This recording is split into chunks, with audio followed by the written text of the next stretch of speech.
Saatnya Anda mendengarkan talkshow Kementerian Hukum dan Hak Asasi Manusia, Sulawesi Selatan, hanya di Radio Venus, Citra Musik Indonesia, paling hits, paling enak.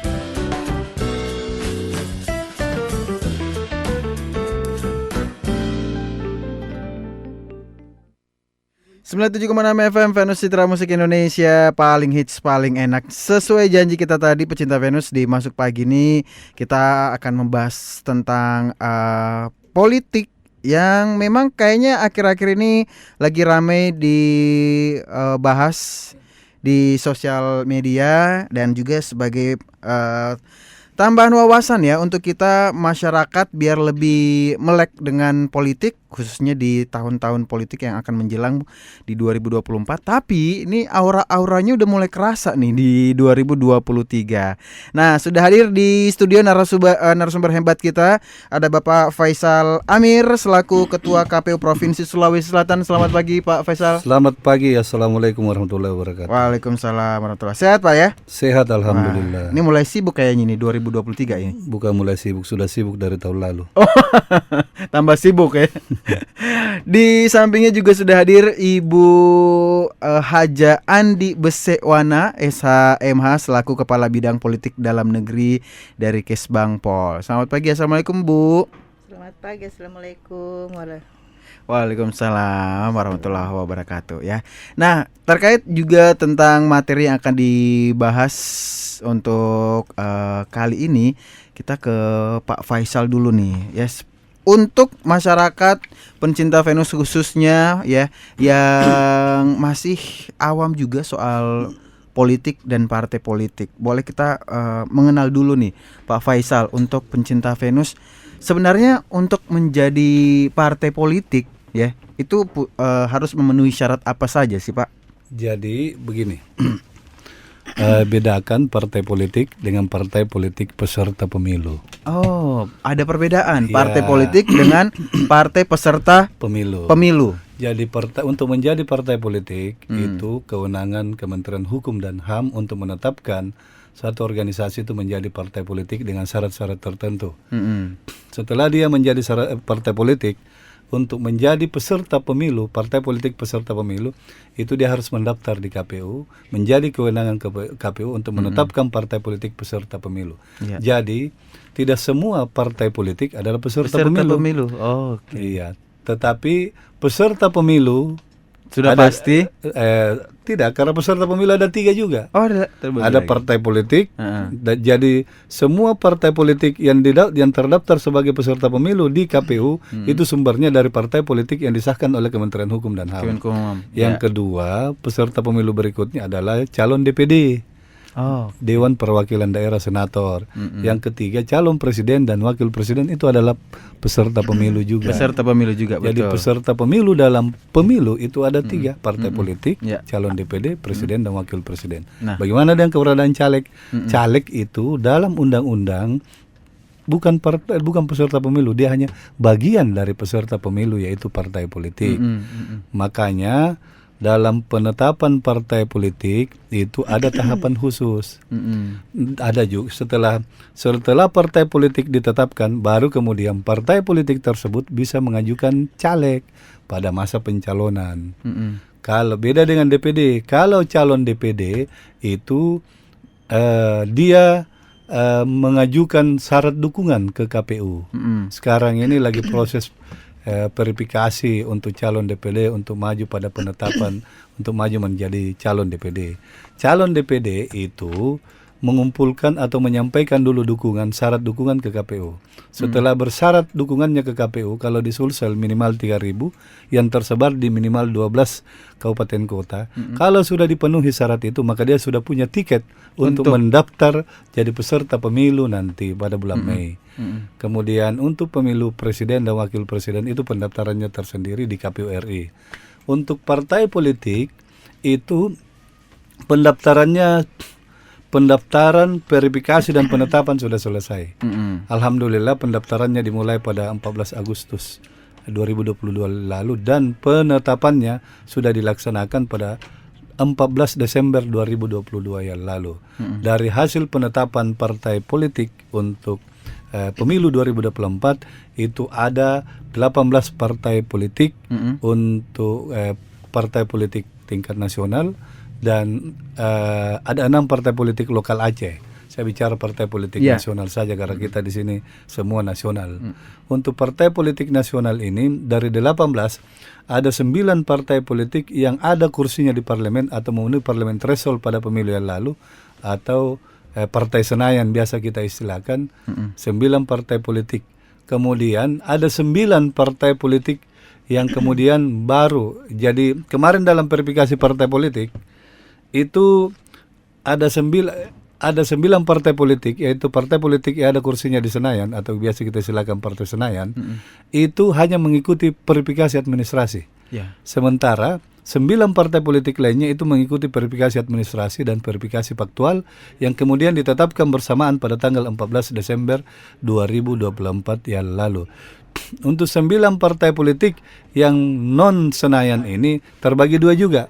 Ada partai politik yang sudah jadi peserta pemilu sebelumnya pada pemilu 2019 tapi tidak ada kursinya di Senayan, itu mendaftar ulang. Kembali maju. Iya. Kemudian ada partai politik yang memang sama sekali baru. Dari 18 partai politik yang sudah ada ini sudah ditetapkan. Kemudian insya Allah bulan Mei yang akan datang akan melakukan pendaftaran pendaftaran calon ke KPU di semua tingkatan. Jadi pendaftaran partai politik menjadi peserta pemilu itu menjadi domain KPU RI. Jadi partai politik itu sebenarnya yang dimaksud adalah partai politik dalam undang-undang itu adalah partai politik pada tingkat nasional, karena itu yang mendaftar ke KPU RI. Adapun syarat partai politik untuk menjadi peserta pemilu ada beberapa. Yang pertama, berstatus badan hukum sesuai undang-undang parpol. Status badan hukum itu keluar dari Kemenkumham. Kemenkumham juga melakukan pendaftaran verifikasi untuk kemudian ditetapkan menjadi badan hukum partai politik. Setelah mendapatkan status badan hukum dari Kementerian Hukum dan HAM, itu kemudian menjadi salah satu syarat yang dipakai untuk mendaftar jadi peserta pemilu di KPU Republik Indonesia. Kemudian partai politik yang mendapatkan status badan hukum dari Kementerian Hukum dan HAM ini, itu syaratnya selain berbadan hukum juga harus memiliki kepengurusan di seluruh provinsi. Ini mutlak? Mutlak. Jadi kalau kemarin 34 provinsi ya, sekarang baru 38 tambah Papua, tapi waktu kemarin verifikasi baru 34 provinsi. Berarti yang Papua baru ini belum termasuk ya? Karena dia terbit setelah pendaftaran partai politik. Jadi semua partai politik kemarin harus punya kepengurusan di 34 provinsi. Kemudian dari provinsi tersebut minimal juga memiliki kepengurusan di 75% kabupaten kota. Misalnya di Sulawesi Selatan ada 24 kabupaten kota untuk Sulsel, maka minimal mempunyai kepengurusan di 18 kabupaten kota. Kemudian dari kabupaten kota yang 18 itu atau yang ada kepengurusannya di Sulawesi Selatan itu harus memiliki kepengurusan 50% dari jumlah kecamatan yang ada. Kemudian yang berikutnya, partai politik ini paling sedikit 30% kepengurusan di tingkat pusat. Jadi salah satu syarat menjadi partai politik peserta pemilu adalah memiliki kepengurusan 30% perempuan di tingkat pusat, saja. Kalau tidak sampai 30% itu tidak bersyarat jadi partai peserta pemilu. Kemudian memiliki anggota minimal 1.000 atau 1/1000 dari jumlah penduduk yang dibuktikan dengan KTA. Jadi semua partai politik kepengurusannya pada tingkat kabupaten kota itu minimal memiliki kepengurusan, memiliki anggota minimal 1.000. Itu atau, untuk kabupaten kota ya? Iya, atau 1/1000. Yang sampai 1.000 di Sulsel ini hanya Makassar, karena ada sekitar 1 juta penduduknya, lebih 1 juta penduduknya. Tetapi kabupaten lain itu 1/1000 berarti jumlah pemilih, jumlah penduduk dibagi 1.000. Kalau misalnya salah satu kabupaten itu 500.000 penduduknya, maka bagi 1.500 minimal ya. Minimal ke KTA-nya yang akan diverifikasi administrasi, kemudian diverifikasi faktual oleh KPU. Kemudian memiliki kantor tetap di tingkat pusat, provinsi dan kabupaten kota. Kepemilikan ini bisa dia kepemilikan, bisa dia sewa. Yang jelas ada bukti. Ada kantor tetapnya saat dilakukan verifikasi administrasi dan verifikasi faktual oleh KPU. Mengajukan nama, lamban dan tanda gambar parpol ke KPU RI pada pendaftarannya, menyerahkan nomor rekening ke KPU. Saya kira itu syarat menjadi partai politik, dan alhamdulillah dari syarat itu, dari proses yang terjadi pada tahun 2022 yang lalu, itu ditetapkan 18 partai politik yang sudah menjadi peserta pemilu pada 14 Desember 2022 yang lalu. Walaupun prosesnya 2022 yang lalu yang ditetapkan di tanggal 14 Desember itu 17 dulu. Kemudian menyusul setelah mengajukan sengketa proses, menyusul satu partai politik yaitu Partai Umat. Makanya Partai Umat dari nomor 17 menjadi nomor 24 nomor urutnya. Karena dia belakangan masuk menjadi peserta pemilu. Awalnya sempat tidak lolos ya, Tidak tapi lolos. karena mengajukan. Jadi pada saat 14 Desember itu ditetapkan 17 partai politik. Makanya jumlahnya sampai urut 17. Mulai dari 18 sampai 23 itu partai lokal Aceh. Kemudian Partai Umat masuk menjadi nomor 24. Melengkapi. Iya. Nah, kalau dari syarat-syarat yang sudah dipenuhi tadi, apa saja ya proses yang dilalui calon peserta pemilu, khususnya partai politik, untuk bisa ditetapkan menjadi peserta pemilu? Syaratnya yang saya sampaikan tadi. Tapi di antara syarat itu menurut saya memang yang paling berat itu adalah keanggotaan. 1.000 atau 1/1000. Bisa dibayangkan kalau misalnya 1.000 di Parepare itu jumlah penduduknya kurang lebih 100.000 lebih ya. Taruhlah 150.000. Ini contoh saja. Ya. Kalau dia harus misalnya dia harus mengumpulkan keanggotaan, taruhlah kalau dia 150.000 maka kalau dia 100.000 contohnya. Berarti 100 untuk 100.000 untuk 1/1000 itu berarti 100 kali 24 partai politik. Berarti 24 ini harus mengumpulkan 18 partai politik harus mengumpulkan minimal 100 contoh. Maka ada 24.000 jumlah KTA yang tidak boleh ganda. Sementara tidak semua warga negara itu bisa dijadikan anggota partai politik. Misalnya Andi Basek, ASN tidak bisa. ASN tidak bisa. Orang yang belum berumur 17 tahun belum bisa. Kemudian apalagi TNI Polri tidak bisa diambil jadi anggota partai politik. Belum lagi dia sudah dicaplok oleh partai politik lain. Yang lain ya. Sudah diambil oleh partai politik lain. Atau banyak orang yang tidak mau jadi anggota partai politik. Karena ini memang partai menjadi anggota partai politik kan ya masyarakat di bawah kan harus konkret real. Apa sih kontribusinya saya menjadi anggota partai politik? Kalau itu selama ini misalnya partai politik tidak bisa menawarkan kontribusi yang konkret terhadap pemilih, maka sulit orang mau menjadi anggota partai politik. Makanya dalam setiap pemilu agak kesulitan partai politik untuk memperoleh 1/1000 atau 1.000. Jadi boleh dibilang ini salah satu syarat yang sering menjadi hambatan bagi pelamar untuk bisa menjadi peserta pemilu ya. Ini salah satu, ini bukan salah satu. Memang ini yang paling berat, sering, yang paling berat yang di syarat di antara syarat yang ada. Karena itu ada di kabupaten kota. Dan 1/1000 itu bukan angka yang sedikit. Iya. Dengan banyaknya tadi syarat-syaratnya, partai politik, tidak boleh anggota ASN, tidak boleh TNI Polri, belum juga tidak semua mau menjadi anggota partai politik, ya kan? Jadi pasti berat. Tapi kalau dilihat dari yang ada sekarang, Pak Faisal boleh sedikit disampaikan juga ke pencinta Venus nih, dari penetapan peserta pemilu yang gugur. Nah, itu mekanismenya gimana? Ada beberapa di antaranya juga yang akhirnya mengajukan gugatan seperti Partai Umat kemarin. Ya, jadi kemarin itu ada 2 proses kan dalam verifikasi partai politik kemarin.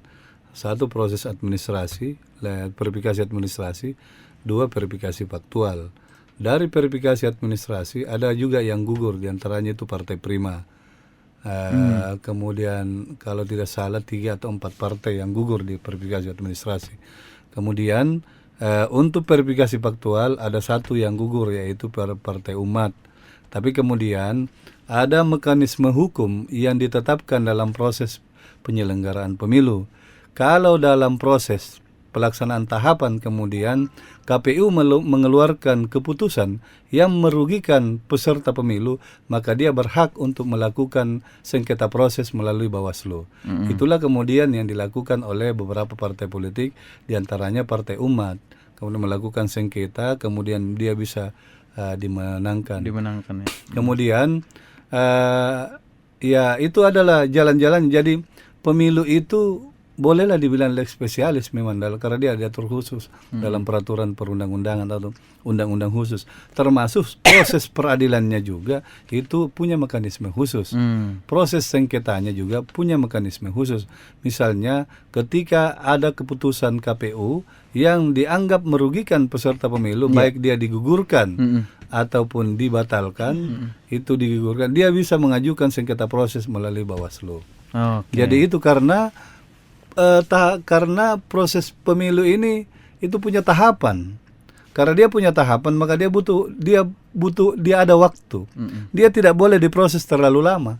Makanya proses sengketa itu tahapannya harus mengikuti tahapan pemilu. Jangan sampai selesai pemilu baru muncul hasilnya. Itu kan tidak ada gunanya. Betul. Makanya dalam sengketa pemilu itu diatur tahapan-tahapannya. Sekian hari pengajuan sengketa, sekian hari prosesnya, sekian hari sudah harus putus.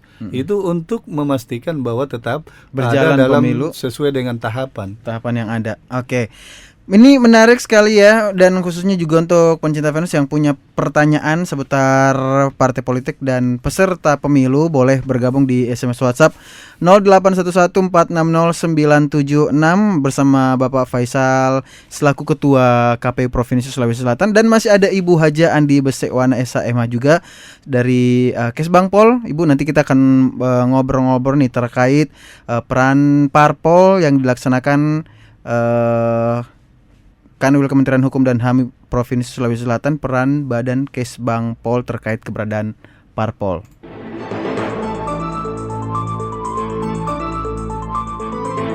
Jangan kemana-mana, talkshow Kementerian Hukum dan Hak Asasi Manusia akan kembali lagi hanya di Radio Venus.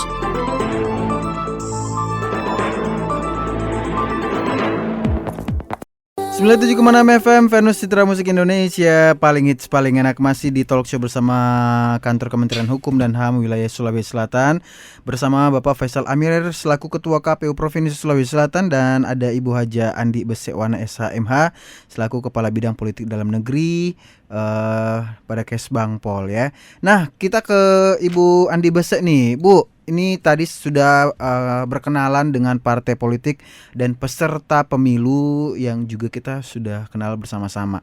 Tapi kalau dari Kesbangpol sendiri, itu apa aja sih peranannya dalam melakukan pembinaan terhadap parpol ini di Sulawesi Selatan, Bu? Ya, terima kasih para pendengar pencinta Venus yang kami hormati. Izinkan saya, Haja Andi Besekwana dari Badan Kesbangpol Provinsi Sulawesi Selatan ingin menyampaikan apa sih peran Kesbangpol dalam pembinaan partai politik. Ya. Yang pertama, berdasarkan Peraturan Gubernur Sulawesi Selatan Nomor 2 Tahun 2022 bahwa tugas pokok dan fungsi Badan Kesbangpol dalam pembinaan partai politik itu antara lain 1. Memfasilitasi penyaluran bantuan keuangan parpol dan pertanggungjawaban bantuan keuangan parpol tingkat Provinsi Sulawesi Selatan.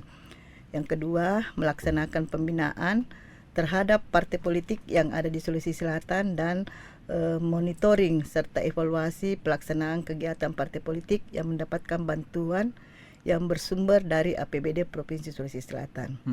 Mungkin perlu sedikit kami sampaikan tentang gambaran partai politik di Sulawesi Selatan, bahwa yang mendapatkan kursi di DPR Provinsi Sulawesi Selatan untuk hasil pemilu tahun 2019 itu ada sebanyak 85 kursi. Berarti yang saat ini ya, menjabat ya? Iya, yang saat ini yang terdiri dari 11 partai politik, antara lain ada Partai Golkar 13 kursi, Partai Nasdem 12 kursi, Partai Gerindra 11 kursi, Partai Demokrat 10 kursi, PKS 8 kursi, PDI Perjuangan 8 kursi, PKB 8 kursi, PAN 7 kursi, P3 6 kursi, Perindo 1 kursi, dan Hanura 1 kursi.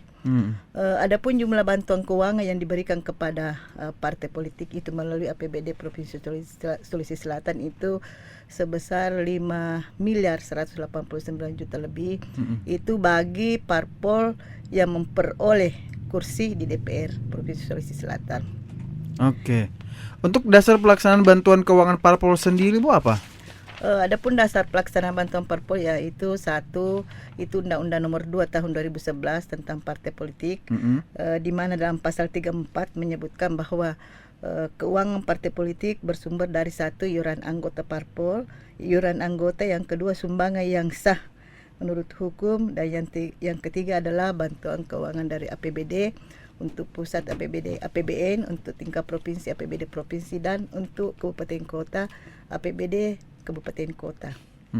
Yang kedua itu adalah Peraturan Menteri Dalam Negeri ya nomor 78 tahun 2022 dan Surat Keputusan Gubernur Sulawesi Selatan nomor 1336 nomor garis miring 6 2022.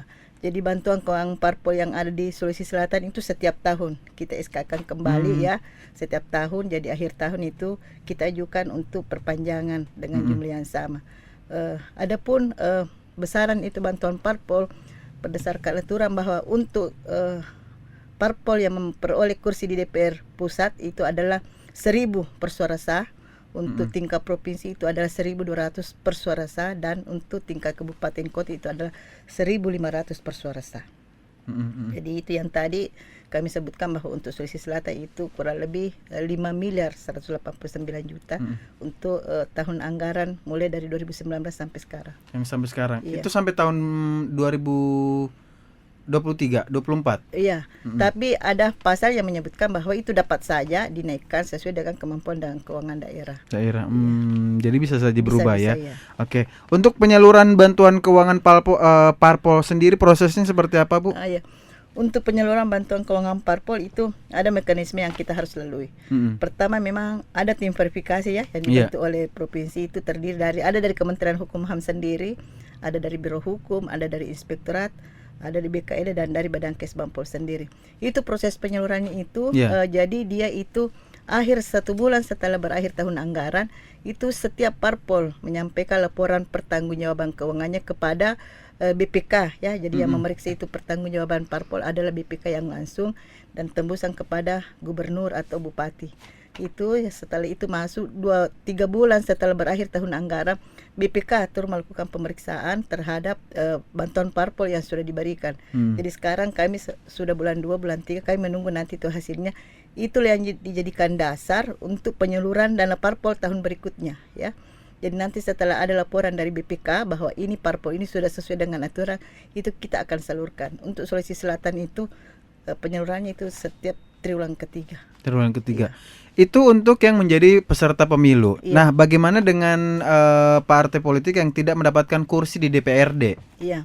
Jadi dalam aturan yang diberikan bantuan itu lewat APBD adalah partai politik yang mendapatkan kursi di DPRD. Bagaimana dengan partai politik yang tidak mendapatkan kursi? Itu dapat saja diberi bantuan tapi bukan dalam bentuk keuangan ya, bisa dalam bentuk pembinaan, fasilitasi gedung, kantor itu ya. Oke, ya. Tidak berupa keuangan gitu ya, tapi lewat hal-hal yang lain. Dan untuk yang kedepannya juga nih yang akan menjadi peserta pemilu, apa akan mendapatkan bantuan juga? Nanti kita lihat setelah menjadi peserta pemilu, kalau dia memperoleh kursi di DPR itu yang kita akan berikan bantuan. Itu untuk syaratnya apa saja yang perlu disertakan? Untuk mendapatkan itu pertama itu harus ada surat permohonan dari ketua partai sendiri ya. Itu ada berapa, terus harus ada rekening yang dibuka sendiri oleh partai, terus ada surat keterangan akan melaksanakan pengelolaan keuangan secara benar. Terus yang ketiga harus ada surat kepengurusan dari partai. Jadi surat kepengurusan dari partai misalnya di Provinsi Sulawesi Selatan itu harus ada surat pengesahan dari tingkat pusat. Yang ketiga ada juga harus ada surat dari Bapak Pak Faisal Amir dalam hal ini Ketua KPU tentang perolehan suara sah. Jadi misalnya Partai Golkar sekian suara itu kami mendapatkan dari Ketua KPU Sulawesi Selatan. Oke. Nah ini ya sedikit banyak kita juga sudah tahu apa saja peranan dari Badan Kes Bangpol terkait keberadaan parpol khususnya yang ada di wilayah Sulawesi Selatan. Udah disampaikan sama Ibu Kepala Bidang Politik ya Ibu Hajia Andi Besewana. Nanti kita akan bergabung kembali dengan Ketua KPU Provinsi Sulawesi Selatan Bapak Faisal Amir ya terkait kepesertaan pemilu di pemilu 2024 tetap di Masuk Pagi. 97,6 FM Venus Citra Musik Indonesia, paling hits, paling enak. Semoga juga pun Anda tidak kelain hati ya, masih di Masuk Pagi bersama talk show kita. Pagi ini ada Bapak Faisal Amir selaku Ketua KPU Provinsi Sulawesi Selatan. Sekarang ini teman-teman di KPU Provinsi itu lagi disibukkan dengan tahap apa nih Pak? Ada pemutahiran data pemilih coklat itu sampai tanggal 24. Kemudian ada verifikasi faktual calon DPD. Oke. Jadi itu yang lagi berproses di KPU. Pertama untuk pemutahiran data pemilih ini kita harap dan meminta kepada semua masyarakat untuk memastikan dirinya terdaftar dalam data pemilih. Itu petugas kami namanya Pantarli, petugas pemutahiran data pemilih akan mendatangi semua rumah. Dengan memastikan mendata, mencocokkan dan meneliti datanya. Karena data sesungguhnya sudah ada dari Kementerian Dalam Negeri, dari Disduk, dari Capil, ya? Kependudukan dan Catatan Sipil itu masuk ke KPU. Kemudian itu data itu menjadi dasar untuk melakukan penelitian dan pencocokan dan penelitian yang akan dilakukan oleh Pantarik di setiap rumah yang ada di wilayah TPS. Di Sulawesi Selatan ini ada 26.218 TPS. Berarti ada 26.218 yang melakukan pencocokan dan penelitian di semua TPS, di semua wilayah di Sulawesi Selatan. Sampai daerah yang terpencil. Kita harap pastikan untuk semua orang bisa dijangkau tempatnya dan dipastikan terdaftar dalam data pemilih. Kami harap respon dan proaktif dari semua pihak, termasuk misalnya pihak pemerintah lokal, misalnya kepala desa, ke RW, RT, kemudian masyarakat pemilih, yang lebih penting lagi untuk secara aktif memastikan dirinya berkoordinasi ke PPS setempat, kantor desa setempat, Pantarli setempat untuk mengecek namanya. Terdaftar atau tidak. Jangan nanti tidak terdaftar baru kemudian marah-marah. Iya, baru di situ kalang kabut. Makanya dari sekarang harus dipastikan bahwa nama kita ada di TPS. Kemudian yang kedua, kita lagi melakukan verifikasi administrasi, verifikasi faktual. Verifikasi faktual untuk calon DPD ini sementara berjalan masa perbaikan. Karena dari 27 calon DPD yang mendaftar dari 33 dulu kemudian jadi 29 kemudian menjadi 27 terakhir itu ada 24 calon DPD yang sudah dilakukan verifikasi administrasi lolos dan verifikasi faktual. Verifikasi faktual ini kemudian dilakukan dari 24 yang ikut verifikasi faktual itu baru 3 yang memenuhi syarat. Selebihnya ada 19 yang melakukan perbaikan. Dari kemudian selain itu ada 3 calon DPD yang kemudian gugur pada masa verifikasi administrasi, kemudian mengajukan sengketa proses ke Bawaslu, kemudian diterima dalam proses mediasi, itu kembali dilakukan verifikasi administrasi. Dan insya Allah besok tanggal 10 kita akan tetapkan verifikasi. Kita akan melakukan rapat pleno untuk menetapkan 3 calon DPD tersebut untuk maju pada verifikasi faktual. Dan insya Allah sesuai dengan tahapan juga akan diselesaikan verifikasi faktual. Setelah calon DPD ini memenuhi syarat dukungan seperti yang saya sampaikan tadi, setelah melalui verifikasi administrasi, verifikasi faktual, maka dia kemudian setelah dia ditetapkan bersyarat, maka dia punya tiket untuk mendaftar dari calon DPD pada bulan Mei yang akan datang. Terkait anggota DPD ini sendiri Pak Faisal, ini setiap daerah apakah berbeda-beda atau memang sudah ada patokan dari KPU pusat? Jadi setiap daerah berapa jumlahnya? Menurut undang-undang semua provinsi itu memiliki calon DPD punya jatah 4. Jadi walaupun provinsinya besar seperti Jawa Barat tetap Timur, 4 juga, tetap Jawa 4. Timur, Jawa Tengah 4, Sulawesi Barat 4 juga. Bahkan Itu. provinsi baru Gorontalo pun juga 4. Jadi saya kira itu. Kemudian Ya. saya menekankan untuk ini saja. Kami berharap kepada semua pemilih memastikan dirinya terdaftar dalam data pemilih dan mengingat proses tahapan yang sementara berjalan agar semua aktif. Hari pemungutan suara itu pada tanggal 14 Februari 2024.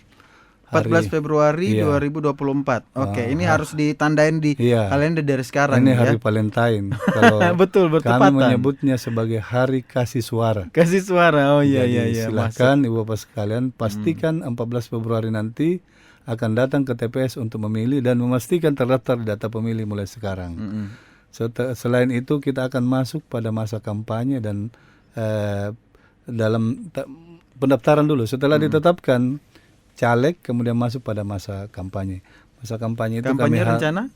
Kampanye itu nanti di bulan 75 hari sebelum masuk masa tenang. Berarti kira-kira di bulan Desember, Oktober November ya. November. Iya. Itu akan masuk pada masa kampanye. Masa kampanye itu kami harap kepada semua pemilih, semua masyarakat Indonesia, masyarakat Sulawesi Selatan khususnya untuk kemudian mengikuti proses itu dan meyakinkan dirinya sebelum menjatuhkan pilihannya pada partai politik atau caleg yang akan dipilih, calon presiden atau wakil presiden yang akan dipilih atau calon DPD yang akan dipilih. Saya berharap kepada semua pihak khususnya pemilih dan peserta pemilu untuk sama-sama mewujudkan pemilu yang berintegritas, di mana kita harus mencegah semua kegiatan-kegiatan yang merusak integritas pemilu, misalnya money politik. Saya berharap kepada peserta pemilu untuk tidak ada yang melakukan money politik. Kemudian kita juga berharap kepada semua pemilih jangan menerima money politik. Kemudian larangan-larangan kampanye agar kita patuh. Black campaign, Black campaign itu salah satu hal yang tidak boleh dilakukan dalam kampanye. Berkampanye misalnya ada juga sekarang yang lagi marak diskusinya misalnya larangan kampanye di tempat ibadah tidak boleh. Larangan kampanye di tempat pendidikan tidak boleh. Larangan kampanye dengan fasilitas pemerintah itu tidak boleh. Saya harap semua tertib dalam proses itu. Kemudian kalau ada pelanggaran jangan didiamin, tapi dilapor ke Bawaslu untuk kemudian diproses. Karena pemilih yang cerdas itu adalah pemilih yang memilih secara rasional, mencegah pelanggaran dan kalau ada pelanggaran melaporkannya. Oke, saya kira demikian. Terima kasih. Ke Ibu Wana dulu nih, terakhir nih, untuk pertanggungjawaban dari Parpol terkait dana bantuan Kesbang Pol, apakah sejauh ini tepat sasaran atau apa bentuk pertanggungjawaban dari Parpol itu sendiri? Iya, terima kasih. Jadi berdasarkan aturan yang ada bahwa bantuan keuangan dana Parpol yang diperoleh dari pemerintah dalam hal ini APBD Provinsi Sulawesi Selatan itu ada dua ya. Yang pertama itu 60% untuk pendidikan politik dan 40% untuk operasional sekretariat. Dengan Permendagri 36 itu dirubah bahwa untuk pendidikan politik itu ada 50% untuk pendidikan politik dan 50% untuk operasional sekretariat. Adapun yang di materi yang diberikan di pendidikan politik itu antara lain pendalaman tentang Pancasila, Undang-Undang Dasar 45 dan Bhinneka Tunggal Ika. Sedangkan pertanggungjawaban untuk dana operasional itu antara lain sewa kantor ya, rekening listrik, jasa pos dan sebagainya. Itu yang diharapkan di pertanggungjawaban dana Parpol. Jadi memang dalam aturan itu jelas sekali aturan yang mengatur tentang pertanggungjawaban dana Parpol. Dan itu insya Allah harus tepat sasaran. Kenapa?